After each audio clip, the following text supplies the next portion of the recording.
경기도 하남시에 검단산이라고 부르는 잘 알려지지 않은 산이 있습니다. 삼국시대 유물이 발견된 곳으로도 유명하고요. 교통도 잘 연결되어 있지만 왠지 사람들은 많이 찾지 않는 산이라고 하는데요. 2002년 3월 16일 이 산을 찾은 등산객이 하산을 하는 도중 등산로 옆에 살짝 흙더미가 하나 있었는데 이곳에서 그 마대자루라고 불리는 주황색 자루가 묻혀 있는 것을 발견하게 됩니다. 호기심이 든 등산객은 흙을 헤치고 이 자루를 꺼내서 열어봤죠. 그리고는 비명을 지르며 주저앉게 됩니다. 시신이 들어있는 것이었어요. 급히 경찰에 신고를 했습니다. 현장에 출동한 경찰은 시신에서 지문을 채취해 신원을 확인했고 시신에 대한 검안과 증거를 확보하기 위한 현장 감식을 실시해봤어요. 피해자는 여성이었는데 얼굴에 여러 발의 총을 맞았고요. 팔과 뼈가 부러진 채 사망한 보기 드문 살인사건이었습니다. 부검을 통해 이 총상은 공기총에 의한 것으로 밝혀지는데요. 얼굴과 머리에 모두 6발을 맞았고 하나하나가 모두 치명상이었습니다. 아주 가까운 거리에서 쏜 것으로 보이고 머리에 여러 발을 맞은 것으로 보자면 아마도 확인 사살까지 한 것으로도 생각해 볼 수 있는데요. 마치 이 처형 장면을 연상케 하는 살인 방법이라고 볼 수 있죠. 더 놀라운 점은 확인된 피해자의 신원이었습니다. 이화여대 법학과 4학년에 재학 중이던 22살 하지혜 씨였어요. 도대체 어떤 일이 있었길래 서울에 사는 법대 여학생이 경기도 하남시 산까지 올라가서 총을 맞고 사망하게 된 것일까요? 이 사건이 알려지자 언론의 보도 경쟁이 시작됩니다. 아주 자극적인 기사를 만들기 좋은 사건이었죠. 사건 내용보다 피해자의 얼굴이 예쁘다는 점이 더 부각되었고 각종 추측성 기사가 쏟아져 나오기 시작했습니다. 피해자의 수첩에서 법조인과 교수 등 사회 고위층의 연락처들이 발견됐다는 이유로 이들과 부적절한 관계로 시작된 치정 사건일 가능성이 있다며 피해자와 유가족에게 2번의 피해를 주는 근거 없는 기사를 쓰기 시작했어요. 피해자는 이미 열흘 전 가족에 의해서 실종 신고가 되어 있는 상태였습니다. 2002년 3월 6일 새벽 5시 반 집 근처 체육관으로 수영을 하러 나간 피해자가 집에 돌아올 시간이 지나도 소식이 없자 부모가 집 주변을 찾아봤지만 결국 돌아오지 않아서 경찰에 신고를 하게 됐는데요. 경찰이 인근에 설치된 CCTV를 모두 확인하는 과정에서 귀가 중이던 피해자가 2명 이상의 괴한에게 납치되는 장면을 발견하게 됩니다. 실종 사건이 납치 사건으로 바뀌는 순간이었죠. 피해자 주변을 대상으로 탐문 수사를 진행하던 경찰은 피해자가 사촌 오빠의 장모로부터 지속적인 괴롭힘을 당하다가 소송을 걸게 됐고 2001년 10월 법원으로부터 접근 금지 명령을 받았다는 사실을 파악하게 되는데요.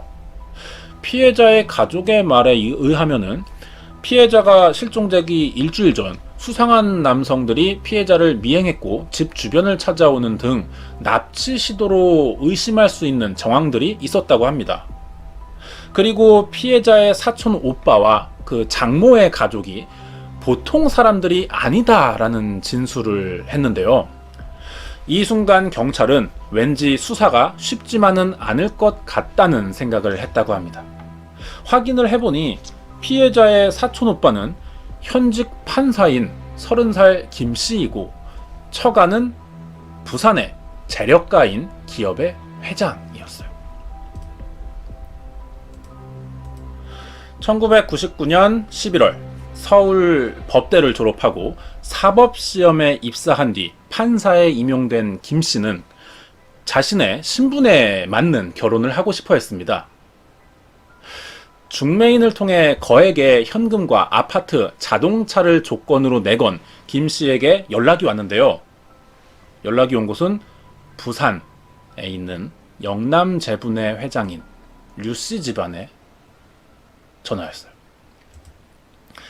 이 사건이 바로 여러분이 이미 잘 알고 있는 영남제분 청부살해 사건입니다.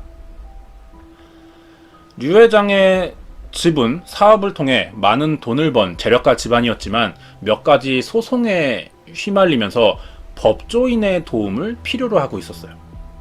판사인 김 씨는 머리가 좋고 공부를 잘해 판사가 되었지만 집안이 넉넉하지는 못한 처지였는데 류 씨 집안과 연락이 닿으면서 서로가 필요로 하는 사이라는 것을 확인하게 되었죠. 하지만 모두가 부러워할 만한 재벌 딸과 판사의 이 결혼은 시작부터 좋지 못했는데요. 정략 결혼이다 보니 당연히 부부 사이에 믿음이나 신뢰는 찾아볼 수가 없었고 계산과 이익만을 위해 시작되다 보니 당연히 좋은 결혼 생활이 될 리가 없었습니다. 그러던 중 이 판사인 김 씨의 여자 관계를 의심할 만한 정황들이 발견된 거죠. 사실 이러한 조건에 결혼이 성사되면은 처가에서 받은 돈의 10% 정도를 결혼 중매인에게 사례로 금으로 주는 것이 관행이라고 합니다. 그런데 처가로부터 현금 7억 원을 받은 김 씨는 이 돈이 아까워서 중매인에게 한 푼도 주지 않았다는 거죠.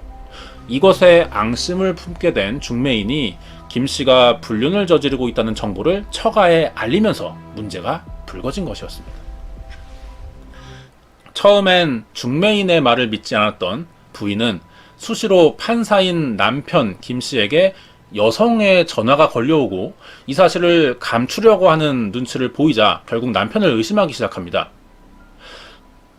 딸의 말을 듣고 찾아온 장모 윤 씨가 판사인 사위를 추궁하자 김 씨는 법대에 다니는 사촌 여동생의 전화라고 둘러댔는데요.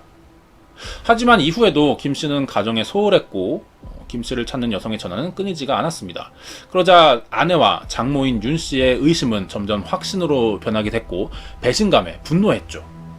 장모 윤 씨는 사위인 이 김 씨와 사촌 여동생이 불륜 관계일 것이라는 극단적인 의심까지 하는 지경에 이르는데요.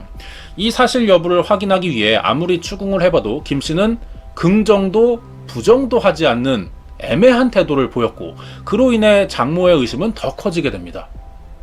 결국 장모인 윤 씨가 자신이 직접 증거를 잡아내겠다는 결심을 하면서 2000년 9월부터는 심부름센터를 고용해 김 씨와 사촌 여동생을 미행해 불륜 현장을 잡아달라는 청구를 하게 되죠. 하지만 여기서 별 성과가 없자 자신의 조카와 평소 알고 지내던 경찰에게 돈을 주며 24시간 미행과 감시를 부탁했어요. 하지만 이것도 모자라서 자신이 직접 승려로 위장을 하고 미행을 나서기도 합니다.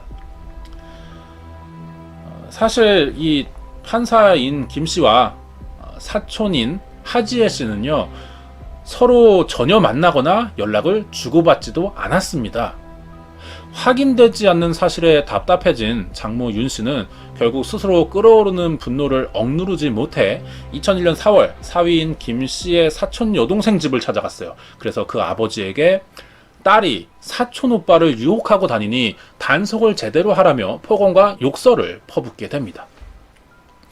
피해자의 가족은 윤 씨를 모욕과 명예훼손으로 고소하는데요. 하지만 이후에도 윤 씨의 미행과 감시, 위협적인 행동이 계속되었고 이에 불안을 느낀 피해자 가족은 2001년 10월에 법원에 윤 씨에 대한 접근 금지 명령을 신청했고 이것이 받아들여지게 된 것이었습니다.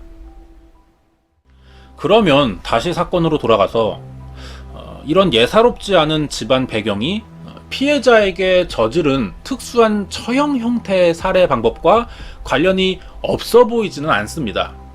하지만 CCTV에 찍힌 납치범들은 남자였고요. 범행에 사용된 공기총은 이 장모인 윤 씨가 살인 도구로 사용하기에는 조금 무리가 있어 보이기는 해요. 그래서 윤 씨를 이 살인 사건에 관련이 있을 것이라고 가정해 볼 때 직접 살인을 행한 것이 아니었다면 또 다른 인물에게 사주를 한 청부살인의 가능성이 있는데요. 결국 이 가설을 입증하려면 직접 살인을 한 범인을 찾아야 하고 이들이 장모인 윤 씨와 관련이 있는지를 확인해 봐야 됩니다. 피해자 가족의 배경을 확인한 경찰은 수사망을 좁혔어요. 그래서 판사인 김 씨의 장모 이 윤 씨와 주변 인물들에 관한 수사와 감시를 시작해 봅니다. 그러던 중 폭력 범죄 전과가 있던 장모의 조카 42살인 윤 씨의 존재가 다시 포착되는데요. 하지만 이 조카는 피해자 시신이 발견되고 4일 후인 2002년 3월 20일에 베트남으로 출국을 한 상태였습니다. 그리고 이 조카와 가깝게 지내던 고등학교 동창인 김 씨가 보름 후인 4월 5일 홍콩으로 출국한 사실이 다시 확인되죠. 경찰은 판사 김 씨와 장모 윤 씨에 대한 계좌를 추적했고 피해자가 사망하기 10달 전 2번에 걸쳐 총 2억 원이 현금으로 인출된 것과 같은 해 별다른 수입이 없는 동창생 김 씨의 계좌에서 5천만 원의 현금과 수표로 인출된 사실을 확인하게 됩니다. 이것으로 피해자 살인에 장모인 윤 씨와 조카 그리고 친구인 김 씨가 관련되었을 가능성이 존재한다는 혐의점이 생기는 건데요. 우선 경찰은 2002년에 장모 윤 씨를 체포 및 감금 교사 혐의로 입건하고 구속영장을 신청했습니다. 그리고 장모의 조카와 친구인 김 씨에게는 인터폴을 통해 해외 경찰에 긴급 체포를 요청하는 적색 수배를 발령하게 됐죠. 나중에 밝혀진 사실이지만 장모인 윤 씨는요, 자신을 명예훼손과 모욕죄로 고소한 피해자 아버지까지 납치해서 살해하려다가 미수에 그친 일이 있었습니다. 사주를 한 조카와 그 친구 김 씨에게 해외로 급히 도피하라고 시킨 뒤에 중국을 통해 북한으로 망명하라는 지시를 했던 것도 드러났어요. 그러니까 조카와 그 친구 김 씨라는 사람을 북으로 보내서 더 이상 우리나라 경찰력이 닿을 수 없는 손으로 보내버린 거죠. 그렇게 어떤 윤 씨가 자신과 연결고리를 끊어서 신변을 보호하려고 했던 것이었습니다. 사건 발생 1년 후가 되는 2003년 3월 25일 중국 공안은 숨어 지내던 인터폴 적색 수배 대상자인 김 씨의 소재를 확인하고 체포하는 데 성공했습니다. 그리고 3일 뒤 장모의 조카인 윤 씨도 공안에게 체포되었죠. 중국 공안은 이 둘을 추방했습니다. 그리고 한국의 경찰은 이들을 베이징 공항에서 인계받아서 한국으로 압송했죠. 피의자들은 경찰 수사에서 그동안의 모든 범행 사실을 자백했는데요. 이들은 장모인 윤 씨에게 총 1억 7,500만 원을 받고 피해자를 납치해서 살해하라는 사주를 받은 뒤 공기총을 구입해 한 달간 하지에 씨를 미행하며 구체적인 범행 계획을 세웠습니다. 그리고 2002년 3월 6일 새벽 5시 반 수영을 하러 집을 나서는 피해자를 납치해 차에 태운 후 온몸을 폭행했고 테이프로 입을 막아 소리를 지르지 못하게 했어요. 그리고 준비한 마대자루를 씌워 미리 정해둔 장소인 경기도 하남시 검단산으로 끌고 가 피해자를 바닥에 눕히고 일어나지 못하도록 다시 폭행을 한 뒤 얼굴에 공기총 6발을 쏴 살해합니다.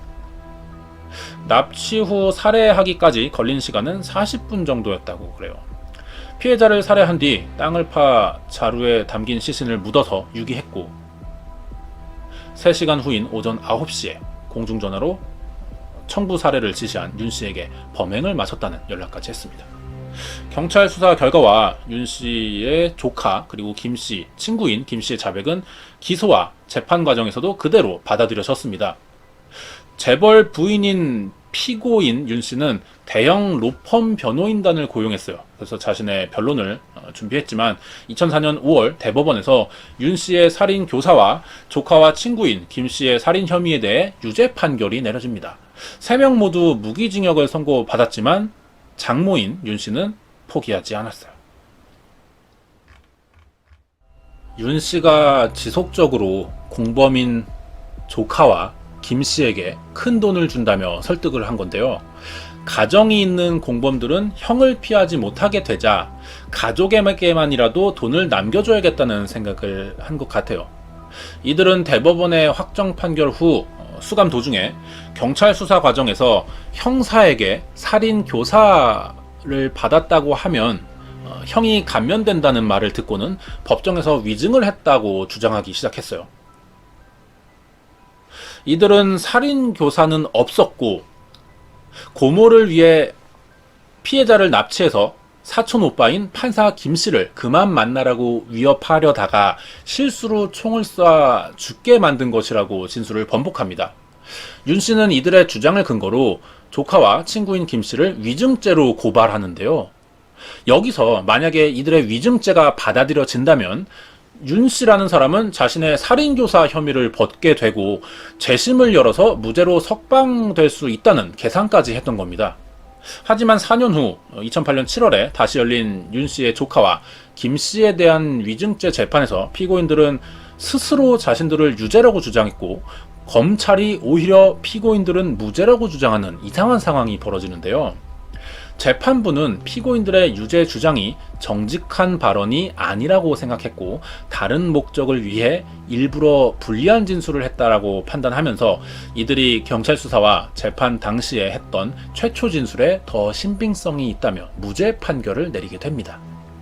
정리를 해보자면은 법 조항에 따라 장모 윤 씨의 조카와 그의 친구 김 씨는 자신들에게 내려진 무죄 판결에 대해 불복해서 다시는 항소할 수 없게 되었고 검사도 항소의 이유는 없으니 재판은 다시 열릴 수 없으며 4년 전 장모인 윤 씨와 조카 그리고 친구인 김 씨에게 내려진 하지에 씨에 대한 살인죄로 내려진 무기징역 판결은 그대로 유지된다라는 선고였습니다. 살인범과 교사범은 검거되었고 이들이 갖은 방법을 동원해 구형을 피하려고 했지만 법은 올바른 판단을 내렸어요. 하지만 피해자인 하지에 씨와 그 유가족은 아직 한이 풀리지 않은 것 같습니다. 실제로 살인을 교사하거나 실행하지는 않았지만 아무 죄 없는 딸을 죽음으로 몰아넣은 것에는 사촌 오빠인 그 판사 김 씨의 책임이 어느 정도 있거든요. 하지만 정작 이 사람은 아무런 책임도 지지 않았고 가족들에게 사죄도 하지 않았다고 합니다.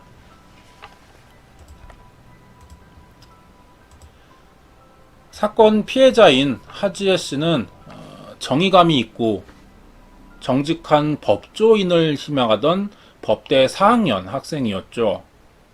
의견이 있으면 교수에게 적극적으로 질문도 했고 토론도 했으며 동기들과 원만하고 친근한 관계를 유지하는 모범생이었습니다. 사촌이기는 하지만 김 씨와 만나거나 가깝게 지낼 이유도 시간도 없이 열심히 공부하며 살던 학생이었어요.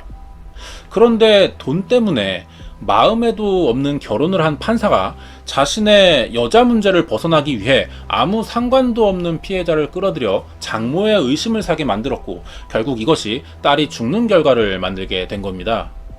법조인으로서 행실을 문제 삼을 수 있을 만한 일이었지만 김 씨는 법원으로부터 아무런 징계나 제재도 받지 않았고 판사인 김 씨는 사건 발생 이후 10년 동안 법조계에 계속 남아있었다 그래요.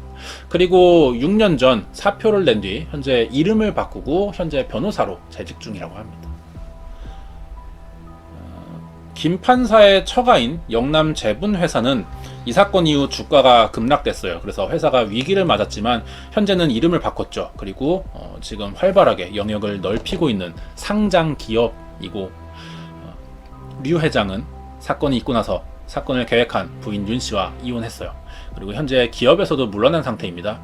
하지만 체육단체의 회장직을 맡는 등 사회 활동에는 아무런 무리 없이 잘 지내고 있다고 합니다.